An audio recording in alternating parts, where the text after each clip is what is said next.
Welcome. We are broadcasting live from the mothership. You are tuned in and listening to Starseed Energy Radio with your host Jonah Bolt. Starseed Energy Radio, where you can always tune in to hear the colors and see the music. Starseed Energy Radio goes live in 3, 2, 1.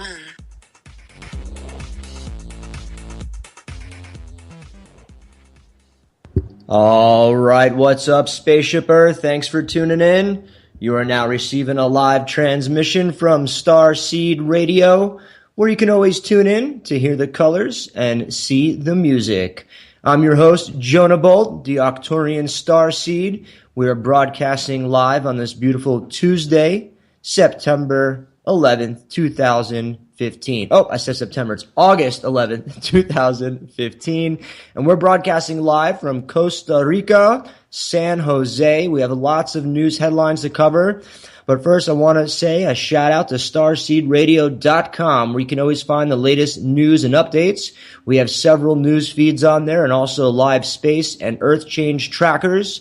Stay informed with the information and the news out there. Going to drop some headlines on the daily download, but first, we want to give out that 800 number. We are still giving away free pieces of Elite Shungite. If you haven't gotten a free piece of Elite Shungite, it's an amazing quantum healing stone. It stops EMF signals, smart meters, purifies water. I drink Shungite water myself every day. Please call toll-free anytime, 24/7. Toll-free number is 888-400-2328.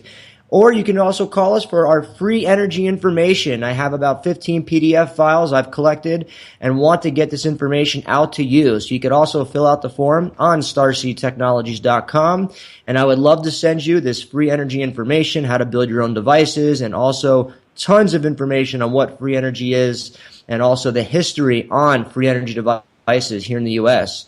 So again, that number, toll free, is 888-400-2328, or you can check starseedtechnologies.com. We also have an amazing new product which we announced a few weeks ago, the Net Zero Power Generator, which we're now just endorsed by the 2007 Nobel Peace Prize winner, saying that this Net Zero generator, which we are now selling and also offering 100% financing, this is an amazing, amazing world game changer. So please contact starseedtechnologies.com or call toll-free 888-400-2328.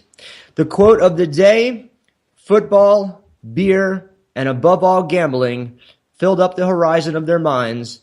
To keep them in control was not difficult. That was George Orwell, and I have to agree with that. Sports, just like the gladiator games, is just keeping people busy as the Roman Empire is burning around them. George Orwell. Now for the daily download of the day, we have some awesome headlines to cover and some not so awesome headlines. We'll start off with the most prevalent news. I'm sure people over the weekend and also this week have heard about the Ferguson flaring up again. We have the Ferguson embattled as shooting breaks out again. We also had the Oath Keepers as part of this. We had InfoWars out there. Some people are saying that InfoWars hired the Oath Keepers to be there. Police in riot gear through tear gas. It was a mess if you've seen some of the footage. But Ferguson, unlike other cities in Detroit and other, are really becoming embattled, impoverished, really just run-down cities. If you haven't heard of Agenda 21, I urge you to check out what Agenda 21 is and what it is doing to cities, not just here in America, but all across the world. California to throw adults in jail if you refuse government-mandated vaccines. That's right. This news article coming from naturalnews.com. We're talking about Senate Bill 792, also known as the Daycare Facilities Immunization Exemptions Act, was presented quietly alongside SB 277, which eliminates personal, philosophical, and religious vaccine exemptions for children who attend both private and public schools in the Golden State. The bill was recently heard by the California Assembly Human Services Committee, reads as follows. And the article goes on to say about the bill. Now, we've been talking about this for a while, and years ago when I was saying that forced vaccines were coming and Obamacare was part of it, people called us crazy and conspiracy theorists. Well, there you go. California is pushing the first bill to mandate you. Even workers that work at daycares or any type of facility like that are mandated to get vaccines if this bill passes. So if you can, do what you can to say no to SB 792 and say no to SB 277 in California. Think the government doesn't spray citizens with chemicals and pathogens? Evidence release proves they already have. Now, this article and the topic of this, talking about the chemtrail phenomenon, has been happening for many, many years, that people call contrails. The people who are aware know that those are not contrails. Contrails dissipate within a few seconds, up to 20 seconds. Chemtrails stay in the sky, spread out, and turn and look like clouds. This article goes on to say that others have dismissed this as absurd, despite some regional testing by independent labs and other government-sponsored initiatives, such as the Air Force 1990s initiative to control the weather via modification by 2025, which could accomplish by cloud seeding, which is already a commercial venture. I'll post this article also up on starseedradio.com. This awesome article is about alternative energy, my favorite topic. The spherical sun power generator. This is a new power generator by German architect André Brossel. Believes he has a solution that can squeeze more juice out of the sun even during the night hours and in low light regions.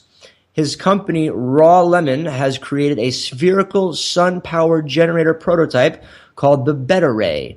His technology will combine spherical geometry principles with a dual axis tracking system, allowing twice the yield of a conventional solar panel in much smaller surface area. The futuristic design is fully rotational and is suitable for inclined surfaces. I'll post this article. You got to see the picture of this thing. It looks awesome, and I hope that these hit mainstream. This other news article is really cool. We've talked about this topic before, desalination of a water. There's a new nano chip. This nano water chip could make desalination affordable for everyone.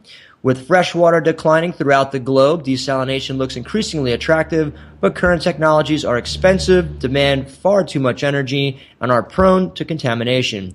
Now researchers from the University of Texas at Austin and the University of Marburg in Germany have developed a water chip that creates a small electrical field that separates salt from seawater.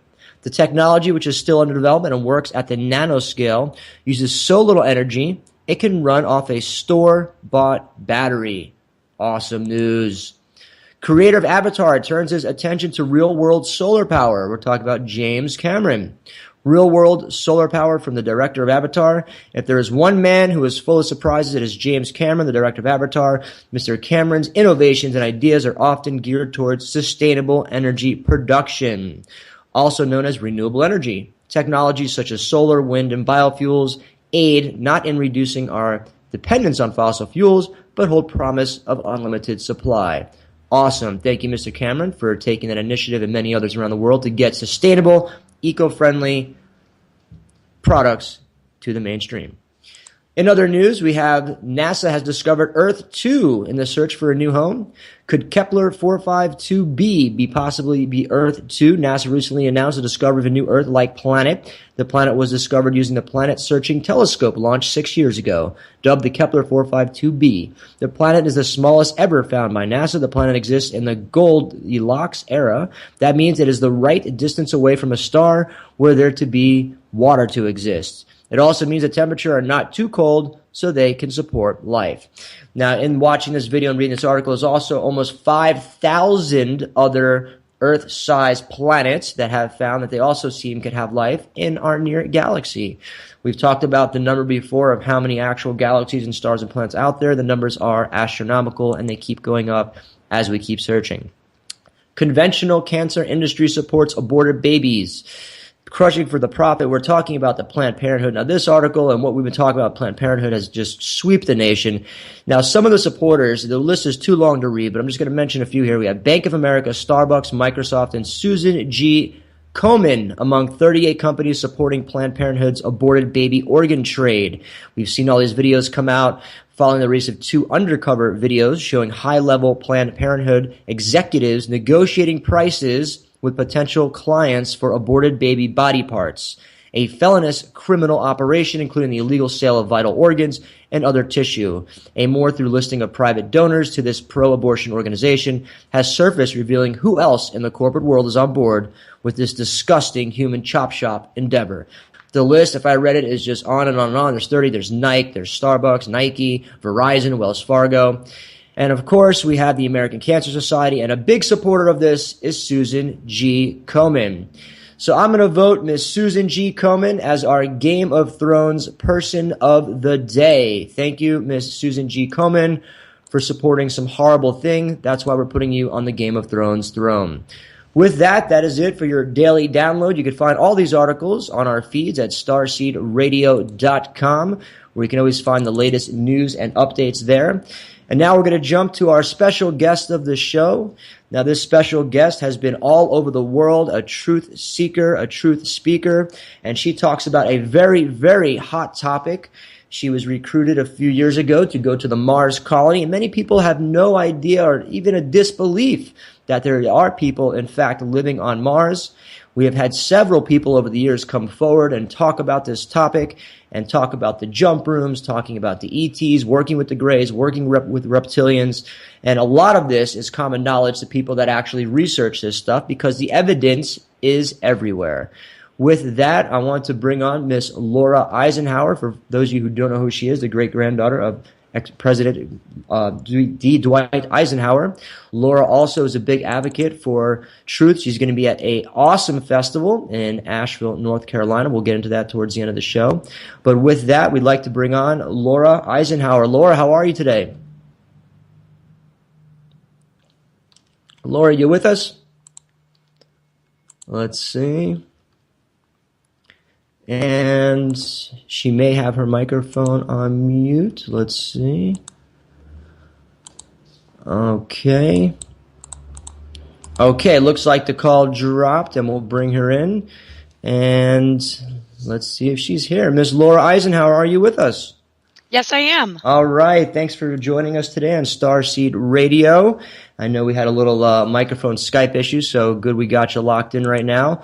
So I gave a little intro, Laura, on a little bit about your background, about how you were recruited to go to the Mars station there. So if you would back up a little bit from that, talk about, like to ask a lot of the guests we have on, when was your first sort of awakening to this new way of living, of energy and meditation and things like that? Did you grow up tuned in to crystals and energy or stuff like this, or did you live a very 3D life like I did and one day just had a spontaneous awakening?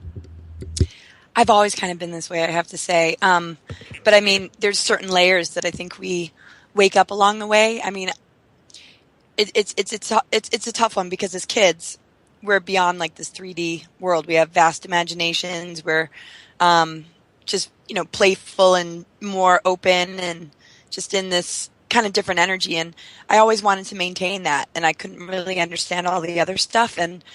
But stuff kind of attached onto me a little bit, just being human and going through the school systems. But I've always kind of been this way. I was much more into nature. I wasn't very disciplined as far as meditation goes, but I collected, rocks and stones and crystals along the way. And I was just very much like an outdoor person. And so that to me was like where I could really connect with spirit and kind of stay in that place.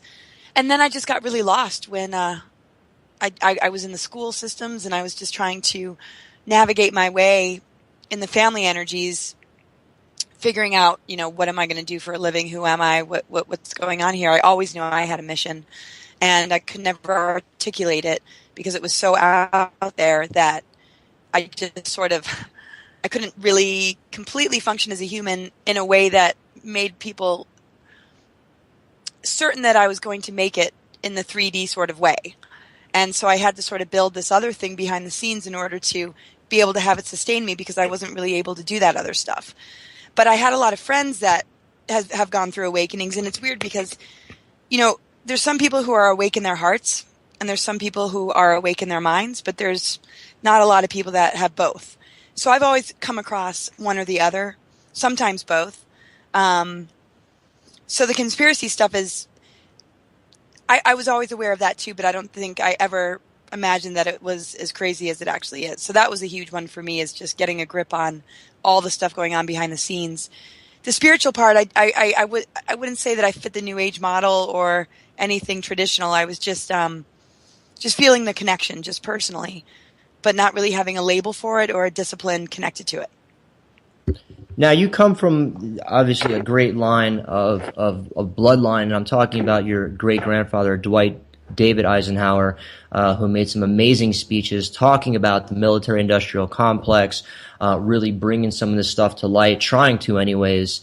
And that's sort of your mission as well, is to reveal not just only the true origins with the Magdalene and Gaia Sophia energies, which we'll talk about, but also to liberate us from the military industrial complex, which has really taken a grip on the entire world. As we see, America has military bases in 150 countries.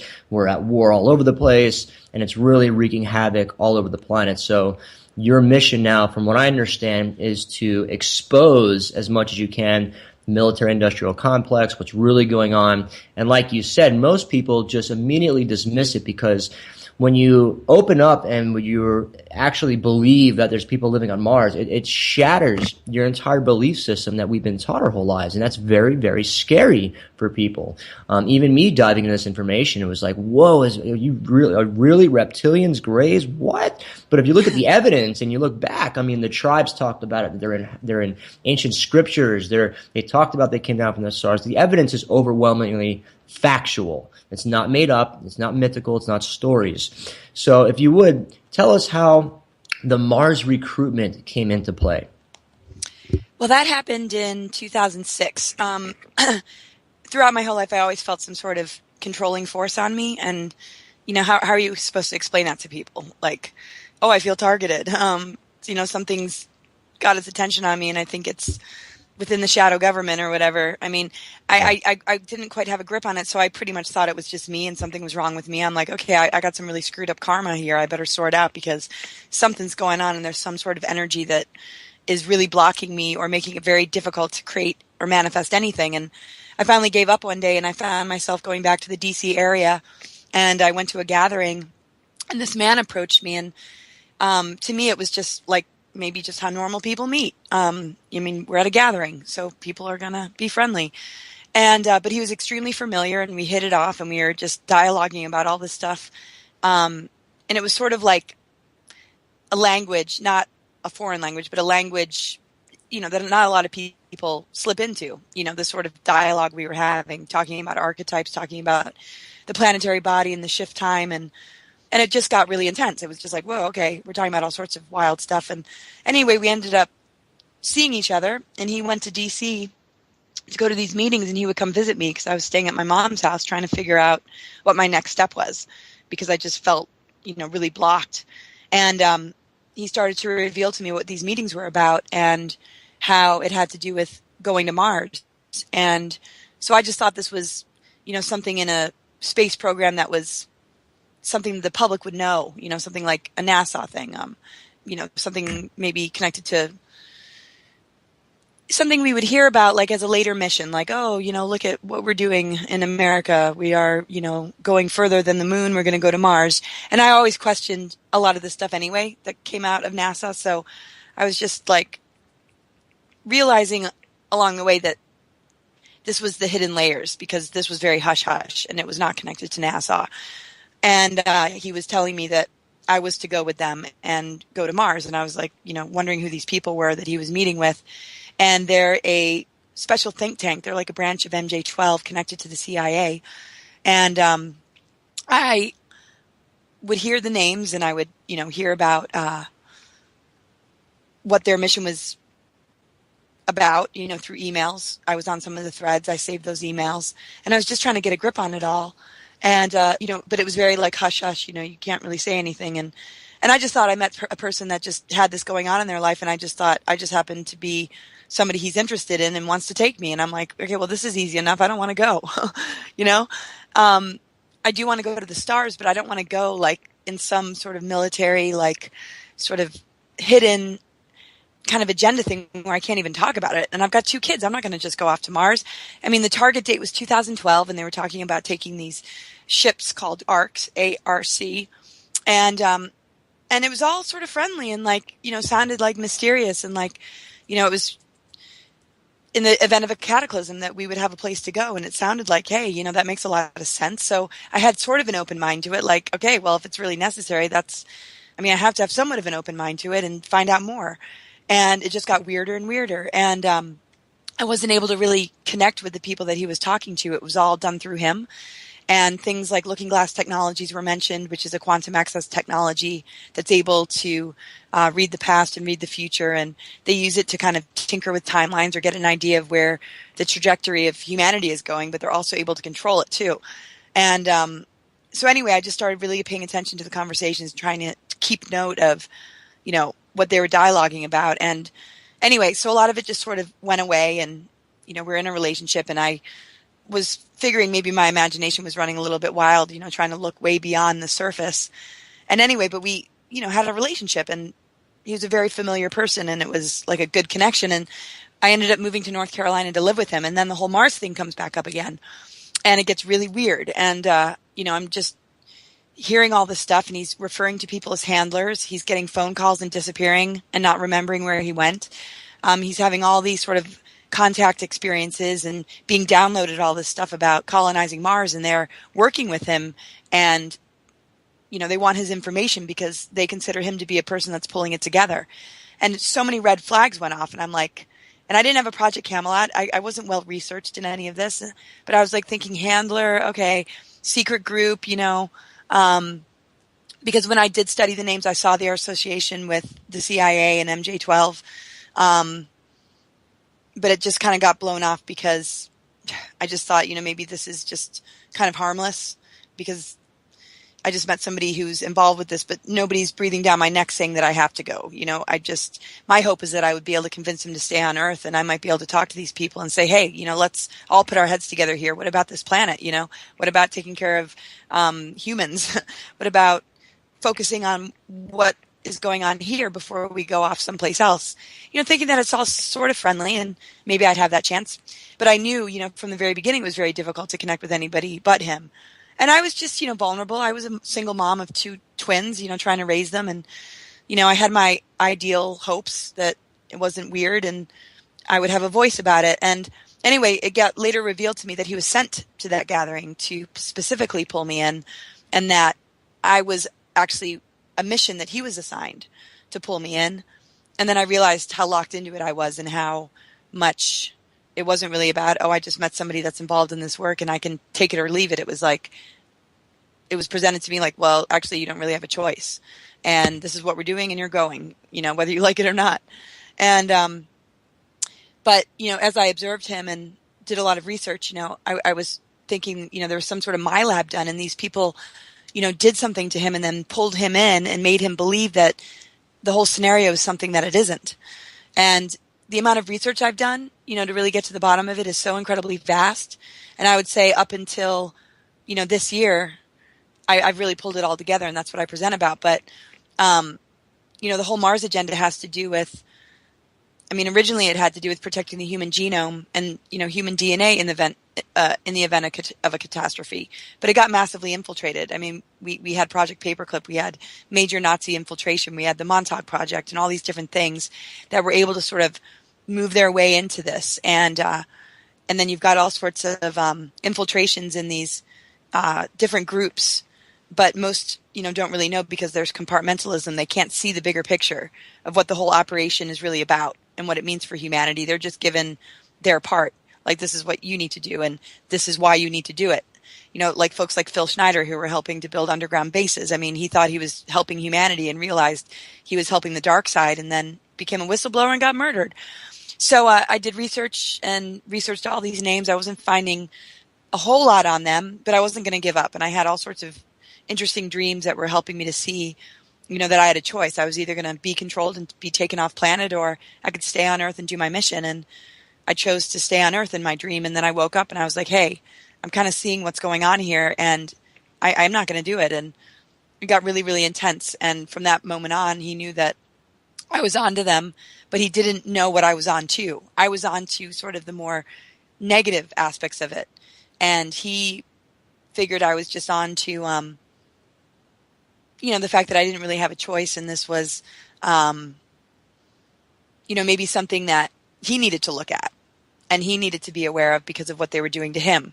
And he was very stubborn. He didn't want to hear me, I was like, they're trying to turn you into a robot. Like something's wrong here. I mean, your whole family's implanted. Isn't that a clue? Like, I said, you're not getting legitimate downloads from an ET race. I'm like, there's some sort of manipulation going on. And then finally, I did break free. And when I studied these people more, I found information that matched up with some that I dug up that helped me to really see what I was dealing with, which had to do with artificial telepathy and my labs and psychotronic weaponry and mind control and all the things that I was getting a clue about, but not enough info about, but enough to go on. And then it just got stronger and stronger, and it continued to validate this was a really good idea. You didn't go with them because, basically it's all about a breakaway civilization and compromising humanity and them hoarding all the technology. And they have different projects and operations that are, a part of the building block of the whole agenda.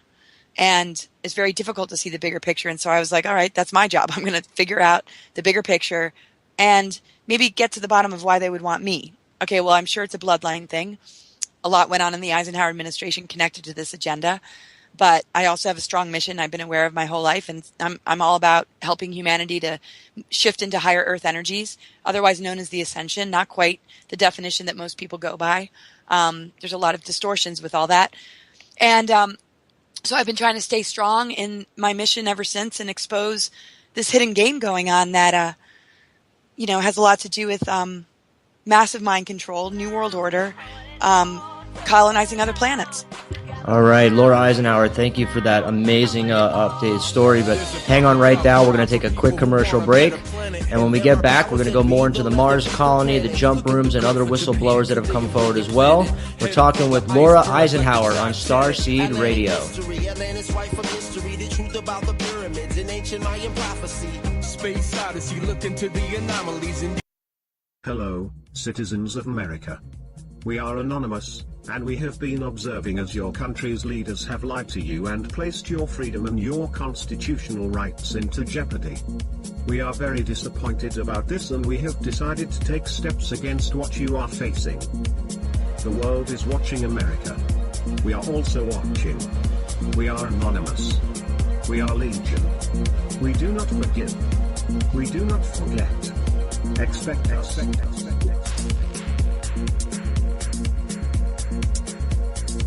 All right, welcome back to the show. You're listening to Starseed Radio. We're joined by our very special guest, Laura Eisenhower, the great-granddaughter of Dwight David Eisenhower, talking about Mars colony, jump rooms, global elites, reptilians, greys, and the new Earth. Laura is an intuitive astrologist, global alchemist, cosmic mythologist, and she is on a profound mission to reveal our true origins connected with the Magdalene and Gaia Sophia energies of love and wisdom, and works to liberate us from the military-industrial complex. Now, before we went to commercial break, Laura, you talked about your background, how you first got introduced to being recruited to Mars. And in my own research over the years, I've had many people on the show that have talked about working with the government and making the jump rooms and the different technologies they use. And I found a really interesting article I'm going to post up, and this one is Laura Eisenhower's Mars story confirmed via CNN, time footage, and satellite photos. And this article goes on to say that with CNN and Time Mars news footage within the past year and satellite photos, that it shows really clearly buildings and other things that are on Mars using satellite images of Mars footage from CNN and Time added to the words spoken by you yourself. This videographer proves that human life on Mars is much closer than anyone in this position cares to admit. The second video in this article shows Mars in a dramatic fashion, high-resolution images, but that video was taken down, so you can't see that. But I'll post this article up. But as we were talking, there's been several people, many people that have come forward and talked about how they have been recruited to Mars, been to Mars. We had the third whistleblower confirm Obama's participation in the CIA jump room program of the early 1980s. 3 people now, credible people, have come forward and talked about that. So in your own research and being recruited to Mars, have you found anyone else, Laura, that also has been recruited in a similar situation like you? Well, in the first article I did with Alfred Weber, I have a friend that was a witness to it that they saw me closely connected to, so they sort of brought her in as well. But they didn't talk directly to her. She talked to me and talked to my partner, and that was it. And he shared, some things about it, but it had more to do with, the structure of it all and like how to organize it and make it happen. And so she did a little bit of, talking with them, or my partner, about it, and myself, and I was just telling her all the observations I was having because I was living with him and I was seeing it, up close and personal. And as far as like anybody else besides that, I mean, I only know people that were in projects that relate to this agenda, like Andrew Bashago, who was in Project Pegasus. He said that they pre-identified me in 1972 before I was born and recognized our alliance in the future. And I don't know how much detail they gave him about me on Mars or anything like that. It just seems that they did see us at some point in the timeline. They have, chronovision and the ability to access the future. So they were able to see this before I was even born. And that relates to teleporting to Mars. And I wasn't in any projects growing up. This came later in life. But I certainly was targeted at a young age in the hopes that they would be able to, bring me in and and manipulate me, And when I got out of it, they even admitted that they can't mind control me. And this was the way that they, wanted to do it, through a partner. And actually, I found out that the quantum access technologies located us in a past life and knew that we had a connection because they knew that, you're not going to just fall for somebody, and that's too much of a risk. There has to be some sort of familiarity. So they used him as bait. So nobody has really been in that particular situation. I'm sure there's similar stories. Anybody can Google the term honey trap, which is a technique that they use to manipulate people. They put plants in your life and they come in the form of potential romantic partners, and then all of a sudden you wake up and you find, oh my God, I'm in this black ops scenario where, I'm dealing with people that are agents. And so, I mean, I haven't met anybody that had something go on related to Mars, but I do know that they do that, but there's other operations and other things that they're doing besides colonizing Mars. So all I could do is just really look at people's stories that were related to Mars, like Michael Rife and Andrew Bashago, and later on, Randy Kramer, Captain K, and it just helped me to connect the dots of what this larger picture looks like. Then, of course, all the research about ET government treaties, Project Paperclip, what really happened after the Second World War, helped me to kind of trace it back, and understand the ET races behind it and the whole nature of like the Zetas and, the Greys that, met with our governments and how that relates to the Mars agenda. And, it's hard to say, like, any of us should never say, oh, I've got it all completely correct. I've got the absolute truth. It's like we can come close. And the most important thing is that we're all in conversation and that we're working together to figure it out, because it's stuff they don't want us to figure out. And so it's like archaeology too, you're putting the pieces together, but you're not going to have all the pieces. You can do your best with it. And I feel pretty confident that I've gotten a pretty darn clear picture at this point. And I usually wait to share anything until I'm pretty certain about what I'm saying. Now, over the years of me interviewing people and information I've read estimates there's about 250,000 people actively living on Mars, that most humans that live on Mars, their life expectancy is 4 to 5 years because it's a different atmosphere. All different, information I found. And like you said, it's all different pieces. Who really knows what is? But when you talk about the MyLabs, underground facilities, Operation Paperclip, bringing Nazis in, talking with super soldiers over the years that have vivid memories of being in MyLabs, working with reptilians, working with Greys. People really need to look even deeper than that, look into history that I feel with just like the Hopi and the Mayans and just every ancient civilization that talked about the lizard people and the alligator people, and the signs are there. And if you really put into perspective with today with the technology and where lasers came from and fiber optics and things like that, and you talk to scientists that worked on those specific laser and fiber optics, they got a lot of that from ET technology. The scientists, a lot of them have come forward to talk about this. So a lot of this information is out there if you're open to look into it. Most people, like the article, just dismiss it. Oh, this is absurd. There's no one living on Mars. That's just crazy talk. But if you look at the credible people that have come forward and the scientists and just all the different people that have come forward to talk about their experience and memories, and I myself have had many experiences just since I've awakened over the last 6-7 years, and I've dove into this, and my mission is to be a voice and have this platform to get information out, and I believe that's what my mission is, acting like a neural net and bringing people together. And, I myself have been attacked in many ways, and I've done interviews to talk about that, which people can find online. And I believe very very, very well that it was military, the military-industrial complex or higher races of beings that I was attacked, because a lot of them were energy attacks and things like that. So I've experienced that for myself. So I know it's real. But until you really experience it and you have that experience for yourself, then it really sets in like, wow, this stuff is real.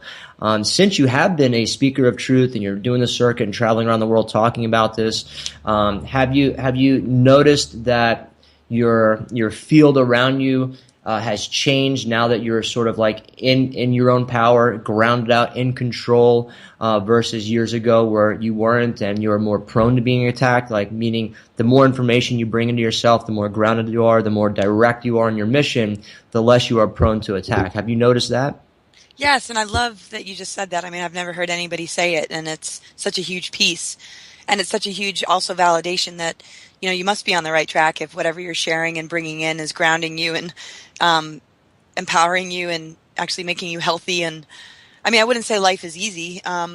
There's all sorts of things. I feel like I have my cosmic fly swatter, and I'm just like, all right, Archons, I'm whacking you away. I know how you feel. I can sense your energies, and That's I know awesome. your game, and so it's Yeah. like, it's kind of like a person going camping for the first time and getting mauled by mosquitoes. It's like, okay, you're vulnerable. You're trying to figure it out. You don't necessarily, want to have it sabotage everything because you're there to have a good time and everything else is beautiful. What do you do with these pesky Archons?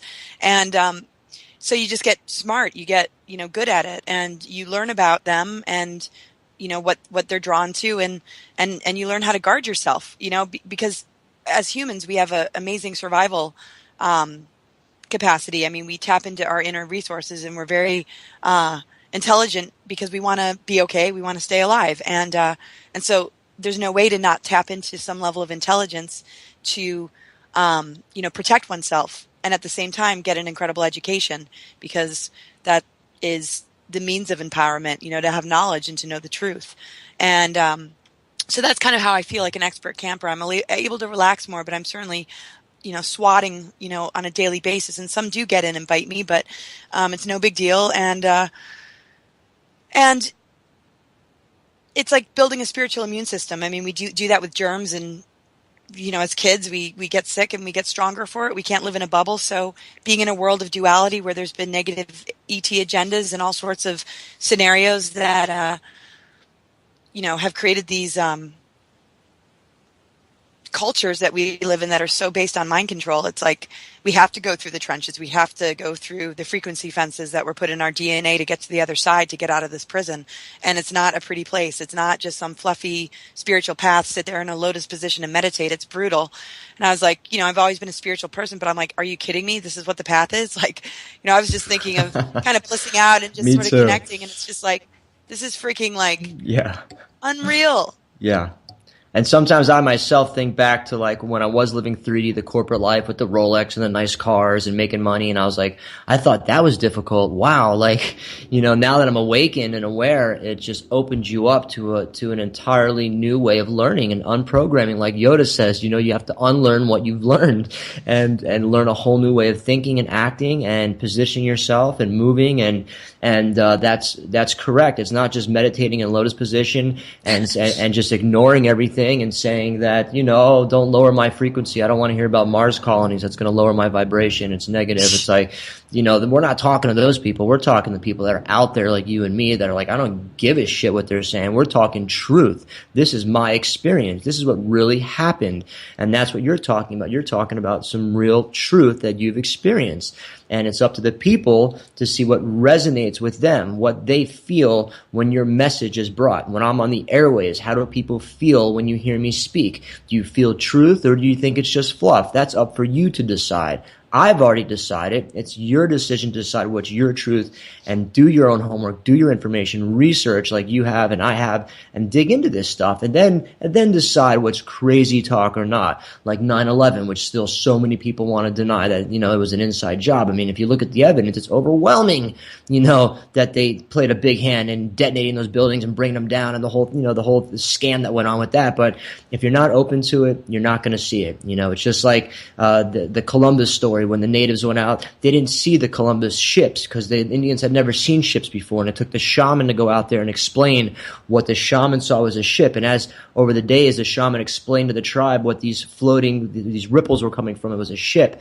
And as the shaman explained, and they opened up to what something floating on top of the water was, because they never see it, then they all started to see the ships out there. The story of the shamans and the Columbus ships when they came ashore. So, that's real. Same to UFOs. If you're not open to it, and you're not looking around and not open up to it, you're not going to see it. So that's why it's so important to get this information and get this knowledge out to people. So when we talk about resonate, Laura, what does resonate mean to you? How would you explain resonate to people that aren't familiar? I say resonate is what resonates with you with information. I get physical symptoms myself. I get my goosebumps. I feel things. My pineal gland opens up, starts buzzing. I get physical symptoms when things resonate with me. What would your explanation be to resonate? What resonates with you? Yeah, I definitely have the same sort of thing happen. I guess, what resonates with me is when I feel almost like harmony in my brain, like it just fits right in. It's like adding another instrument to the orchestra and it is in tune. It doesn't have, a discord or a distortion. And there's a fluidity and there's a comfort zone and there's, also the ability to kind of, push the envelope and discover rediscover the familiar, and see like, that makes sense. That feels right. It might be starting off as like, wow, okay, you don't hear that every day, but it awakens something in our cellular memory. And so, the body's like, yes. And, it reacts. And when something doesn't resonate, I tend to constrict or just something doesn't feel right. My brain just all of a sudden it's just like not flowing with it. And I have to say, I think what resonates based on what you just said, that people can understand is people have to look at what's happening in the world. And it's the same sort of denial as somebody who's in a relationship where their husband or wife might be cheating on them. You don't want to believe it. You think it's crazy. Your friends might be warning you. They might be trying to have you look at the signs and you just can't see it because you've invested your life into this person or the situation. And it's too uprooting and it's too painful to accept that it's not true. But I think what we can resonate with in order to be open to this is that it's not fear-mongering to get to the truth. It's liberating because it helps us to find a healthier scenario, because who the heck wants to be lied to or betrayed? And so I try and do my presentations and simplify things metaphorically or with, analogies or in a way that people can understand so that they can, sort of see how that could relate to something else. And they can see how their behavior might respond to that something else and understand the walls that can easily come up. So anyway, resonance, it's a full body thing. And sometimes we're stubborn and something can resonate and we block it and we choose to stay programmed. And, but eventually, the walls come tumbling down. We will eventually manifest some sort of crisis to help us knock down that wall. And it's not till later, where we look back at that event and say, oh my gosh, I'm so glad that happened. It woke me up, whether it's even an injury or a crisis or a breakup or having to lose your job. At first, it might seem very tumultuous and painful and like it doesn't resonate at all. But when you build the pieces back together and you step away and you observe it and look at it and you start to connect with the deeper message, then that resonance comes in and wisdom comes in and a breakthrough comes in, and then you get to reset the energy and you're that much more awake.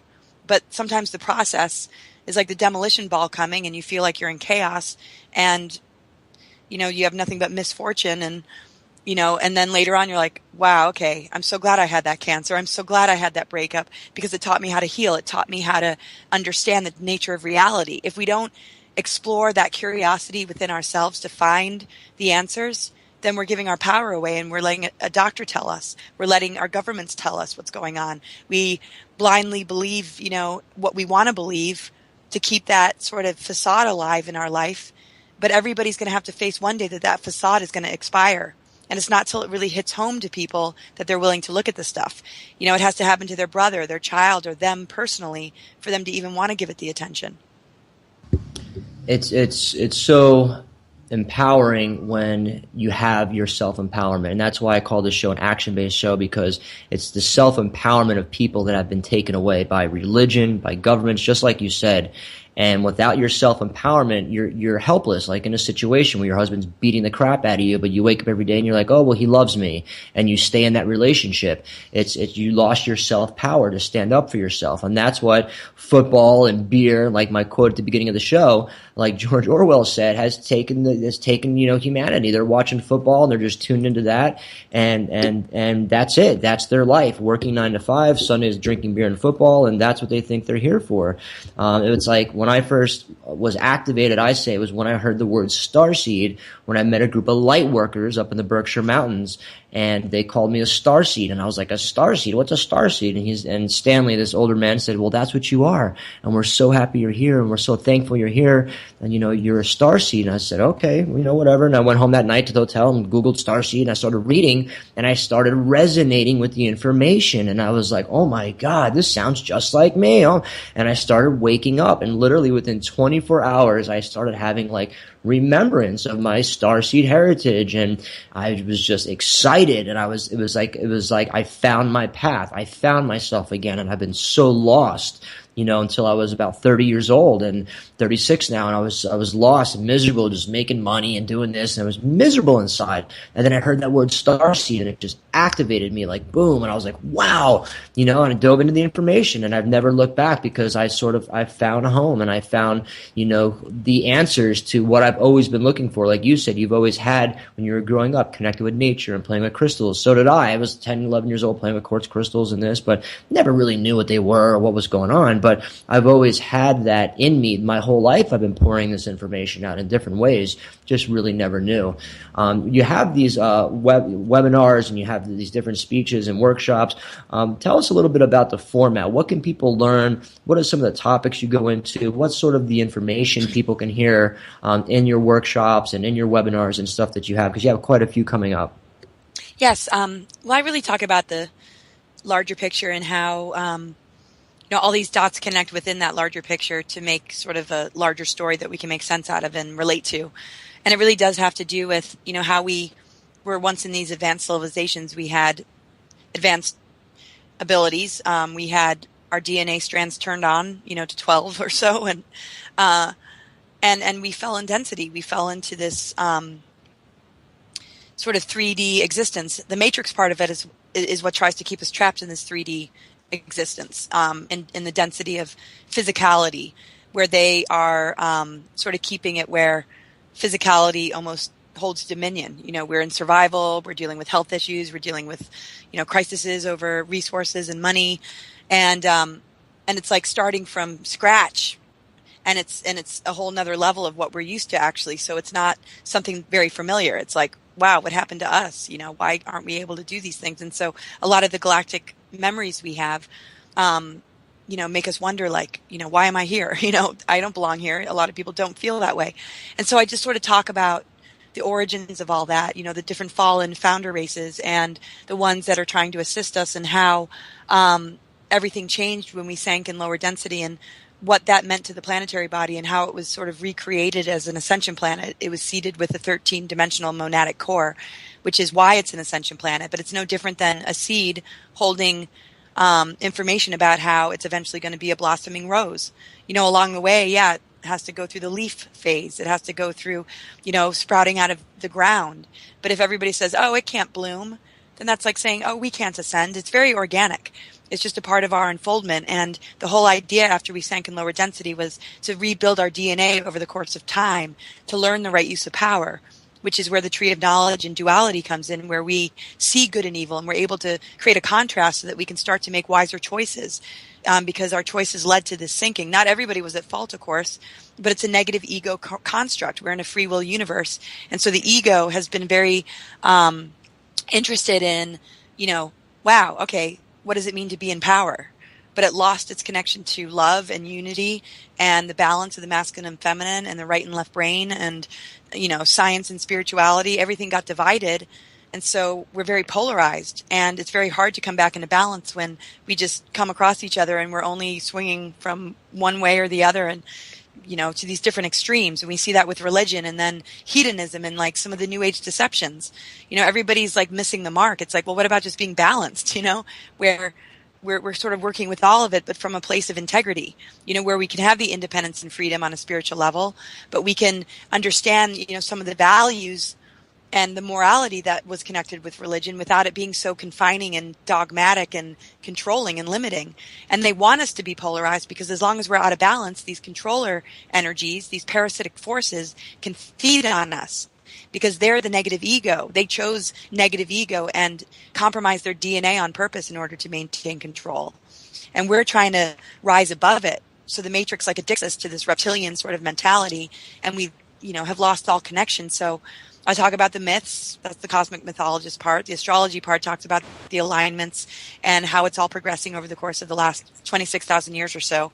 26,000 years ago was when the dark technologies were put into underneath the earth to affect the ley lines in our DNA so we wouldn't be able to heal. So I help people, understand that.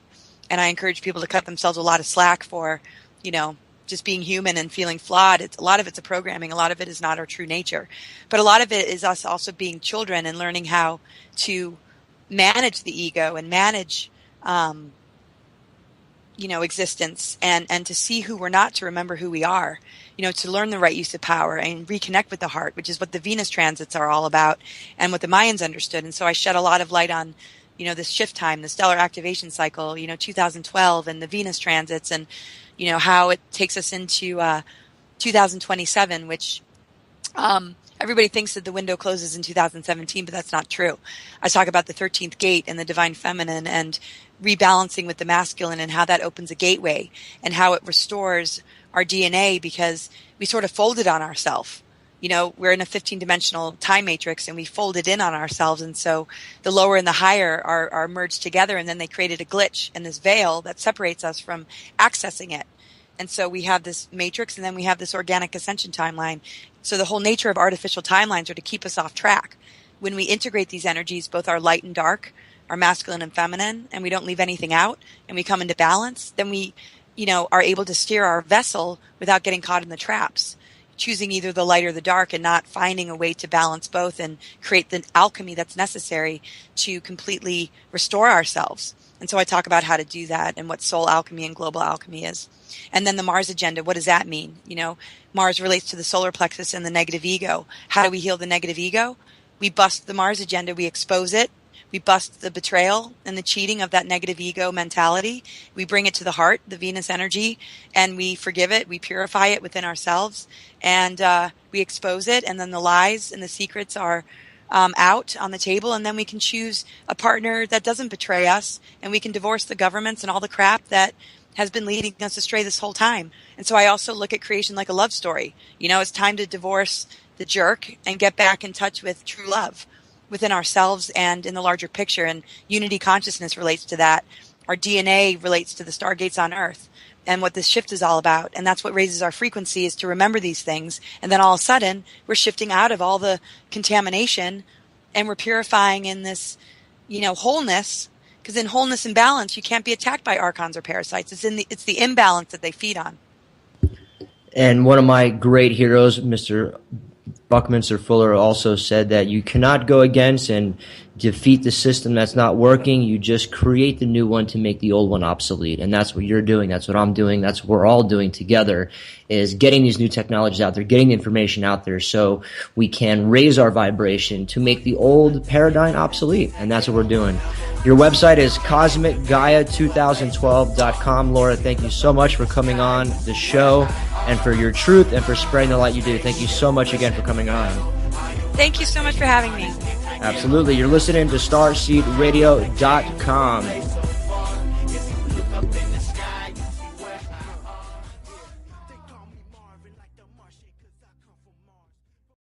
Also known as the Daycare Facilities Immunizations Exemptions Act, was presented quietly alongside SB 277, which eliminates personal, philosophical, and religious vaccine exemptions for children who attend both private and public schools in the Golden State. The bill was recently heard by the California Assembly Human Services Committee, reads as follows. And the article goes on to say about the bill. Now, we've been talking about this for a while, and years ago when I was saying that forced vaccines were coming and Obamacare was part of it, people called us crazy and conspiracy theorists. Well, There you go. California is pushing the first bill to mandate you. Even workers that work at daycares or any type of facility like that are mandated to get vaccines if this bill passes. So if you can, do what you can to say no to SB 792 and say no to SB 277 in California. Think the government doesn't spray citizens with chemicals and pathogens? Evidence release proves they already have. Now, this article and the topic of this, talking about the chemtrail phenomenon, has been happening for many, many years, that people call contrails. The people who are aware know that those are not contrails. Contrails dissipate within a few seconds, up to 20 seconds. Chemtrails stay in the sky, spread out, and turn and look like clouds. This article goes on to say that others have dismissed this as absurd, despite some regional testing by independent labs and other government-sponsored initiatives, such as the Air Force 1990s initiative to control the weather via modification by 2025, which could accomplish by cloud seeding, which is already a commercial venture. I'll post this article also up on starseedradio.com. This awesome article is about alternative energy, my favorite topic. The spherical sun power generator. This is a new power generator by German architect André Brossel. Believes he has a solution that can squeeze more juice out of the sun even during the night hours and in low light regions. His company Raw Lemon has created a spherical sun power generator prototype called the Beta Ray. His technology will combine spherical geometry principles with a dual axis tracking system, allowing twice the yield of a conventional solar panel in much smaller surface area. The futuristic design is fully rotational and is suitable for inclined surfaces. I'll post this article. You got to see the picture of this thing. It looks awesome, and I hope that these hit mainstream. This other news article is really cool. We've talked about this topic before, desalination of a water. There's a new nano chip. This nano water chip could make desalination affordable for everyone.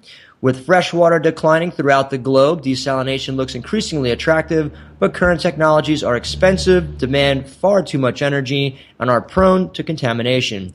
Now researchers from the University of Texas at Austin and the University of Marburg in Germany have developed a water chip that creates a small electrical field that separates salt from seawater. The technology, which is still under development and works at the nanoscale, uses so little energy it can run off a store-bought battery. Awesome news. Creator of Avatar turns his attention to real-world solar power. We're talking about James Cameron. Real-world solar power from the director of Avatar. If there is one man who is full of surprises, it is James Cameron, the director of Avatar. Mr. Cameron's innovations and ideas are often geared towards sustainable energy production, also known as renewable energy. Technologies such as solar, wind, and biofuels aid not in reducing our dependence on fossil fuels, but hold promise of unlimited supply. Awesome. Thank you, Mr. Cameron, for taking that initiative and many others around the world to get sustainable, eco-friendly products to the mainstream. In other news, we have NASA has discovered Earth 2 in the search for a new home. Could Kepler 452b possibly be Earth 2? NASA recently announced the discovery of a new Earth-like planet. The planet was discovered using the Planet Searching Telescope launched 6 years ago, dubbed the Kepler 452b. The planet is the smallest ever found by NASA. The planet exists in the Goldilocks era. On what free energy is and also the history on free energy devices here in the U.S. So again, that number, toll free, is 888-400-2328, or you can check starseedtechnologies.com. We also have an amazing new product, which we announced a few weeks ago, the Net Zero Power Generator, which we're now just endorsed by the 2007 Nobel Peace Prize winner, saying that this Net Zero generator, which we are now selling and also offering 100% financing, this is an amazing, amazing world game changer. So please contact starseedtechnologies.com or call toll-free 888-400-2328. The quote of the day: football, beer, and above all gambling filled up the horizon of their minds. To keep them in control was not difficult. That was George Orwell, and I have to agree with that. Sports, just like the gladiator games, is just keeping people busy as the Roman Empire is burning around them. George Orwell. Now for the daily download of the day, we have some awesome headlines to cover and some not so awesome headlines. We'll start off with the most prevalent news. I'm sure people over the weekend, and also this week I've heard about the Ferguson flaring up again. We have the Ferguson embattled as shooting breaks out again. We also had the Oath Keepers as part of this. We had InfoWars out there. Some people are saying that InfoWars hired the Oath Keepers to be there. Police and riot gear through tear gas. It was a mess if you've seen some of the footage. But Ferguson, unlike other cities in Detroit and other, are really becoming embattled, impoverished, really just rundown cities. If you haven't heard of Agenda 21, I urge you to check out what Agenda 21 is and what it is doing to cities, not just here in America, but all across the world. California to throw adults in jail if you refuse government-mandated vaccines. That's right. This news article coming from naturalnews.com. We're talking about Senate Bill 792. Welcome. We are broadcasting live from the mothership. You are tuned in and listening to Starseed Energy Radio with your host, Jonah Bolt. Starseed Energy Radio, where you can always tune in to hear the colors and see the music. Starseed Energy Radio goes live in 3, 2, 1.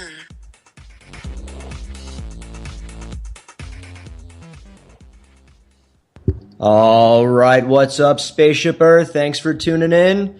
You are now receiving a live transmission from Starseed Radio, where you can always tune in to hear the colors and see the music.